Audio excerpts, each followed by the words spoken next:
নতুন এটা ভিডিঅ'লৈ আপোনালোক সকলোকে স্বাগতম জনাইছো। আশা কৰিছো নিশ্চয় আপোনালোক সকলো ভালে আছে, ভালে থাকক সেইটোৱে কামনা কৰিছো। ভিডিঅ'ৰ থাম্বনেইল আৰু টাইটেল দেখি আপোনালোকে নিশ্চয় গম পাইছো ভিডিঅ'টো কেনে ধৰণৰ হ'বলৈ গৈ আছে। হয়, মুখ্যমন্ত্ৰী মহোদয়ে জনাইছে এইখিনিৰ ওপৰত যে মুখ্যমন্ত্ৰী মহিলা উদ্যমিতা আঁচনি অৰ্থাৎ লাখপতি বাইদেউৰ এটা বিশেষ ঘোষণা, ডাঙৰ ঘোষণা।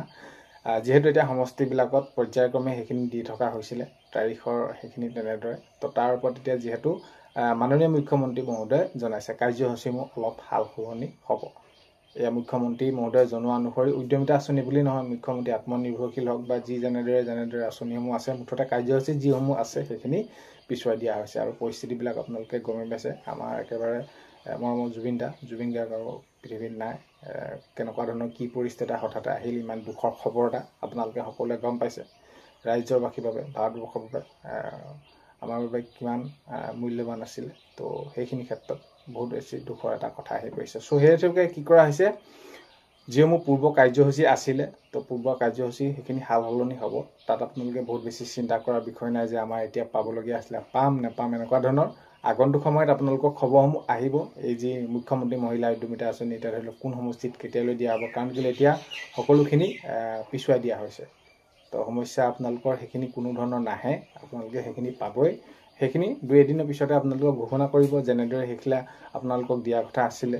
তো সেইখিনি আপোনালোকে পাব। সেয়া লাগে আত্মনিৰ্ভৰশীল আঁচনিৰ ক্ষেত্ৰতে হওক, মুখ্যমন্ত্ৰী মহিলা উদ্যমিতা আঁচনিৰ ক্ষেত্ৰতে হওক, অৰুণোদয় আঁচনিৰ ক্ষেত্ৰতে হওক, যি যেনেদৰে নহওক, কাৰণ কেলৈ আপোনালোকে সেইখিনি সকলোখিনি গম পাইছে।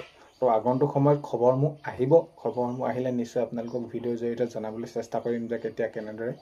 আৰু এতিয়া বহুতে কৈ আছে যে মুখ্যমন্ত্ৰী মহিলা উদ্যমিতা আঁচনি সকলোৱে পাম নাপাম কেনেকুৱা ধৰণৰ কি। তো সেইখিনিতো আপোনালোকৰ কোন জিলাত কেতিয়া দিব সেইখিনিতো ঘোষণা কৰিলে, আৰু বাকী আপোনালোকে এইটো গাইডলাইনটো গমেই পায়, সকলোৱে পাব। আপোনালোকে যদি এই যি এতিয়া বৰ্তমান যিটো 10,000 টকা দিছে, সেই 10,000 টকা যদি আপোনালোকে আগলৈ সৎ কামত ব্যৱহাৰ কৰে, তেনেহ'লে আগন্তুক পৰ্যায়তো আপোনালোকে ভালমানখিনি আকৌ সেইখিনি চৰকাৰৰ পৰা সাহাৰ্য পাব বুলি মাননীয় মুখ্যমন্ত্ৰী মহোদয়ে সেইখিনি তেনেদৰে জনাইছে।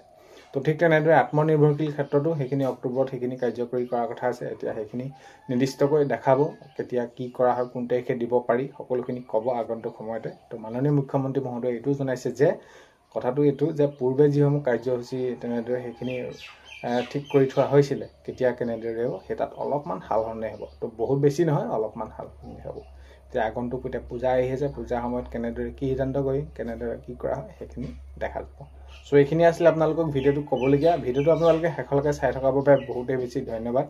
তো এইখিনিতে আপোনালোকক এটা অনুৰোধ কৰিম, চেনেলটোলৈ যদি আপোনালোক নতুনকৈ আহিছে, চেনেলটো ছাবস্ক্ৰাইব কৰাৰ লগতে কাষতে থকা বেল আইকনটো প্ৰেছ কৰি অল কৰি থ'ব, যাতে নতুন এটা ভিডিঅ' দিয়াৰ লগে লগে আপোনালোকে আগতীয়াকৈ চাবলৈ পায়। তো অন্য এটা ভিডিঅ'তে লগ পোৱাৰ আশাৰে আজিলৈ